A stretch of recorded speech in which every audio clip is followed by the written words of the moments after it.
Now we want to get straight to that developing story in Tampa. The Tampa Hillsborough Expressway Authority has shut down the Selmon Extension after engineers found an anchor strand inside the bridge had come loose from its anchor. Our Miguel Octavio is at the extension right now. Miguel, what have you learned so far? Well, Miranda, so far, the Hillsborough Expressway Authority says they do not have a timeline on how long the Selmon Extension will stay closed. So if you're depending on using that extension to get to work tomorrow or another destination, you'll have to find another way. This could mean traffic for some drivers who depend on this extension. Right now, from where we're standing, you can see road close signs and other warnings drivers not to get into the extension. We can also see several barricades warning them not to get in here. But crews say there is not a problem with the structure of the actual extension. Here's a look at what crews were working on today during their routine inspection. They were inside the bridge where there were different cables and wires that make it up.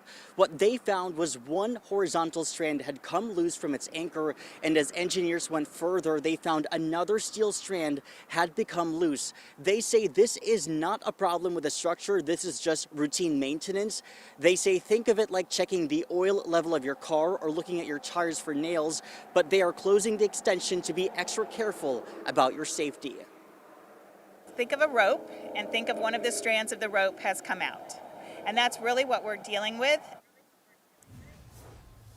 Again, this extension will stay closed until further notice. Crews say they have to come up with a repair plan first before they can give us any timeline on how long this will stay closed. So bottom line, plan for your commute here tomorrow.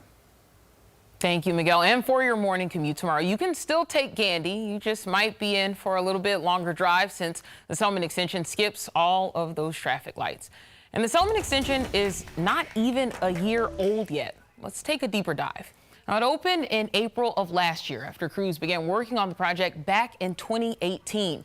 The $230 million project added almost 2 miles to the Gandy Bridge, and besides helping drivers avoid those traffic lights we were telling you about, the extension also provides an evacuation route during hurricanes since the area is vulnerable to flooding during storms.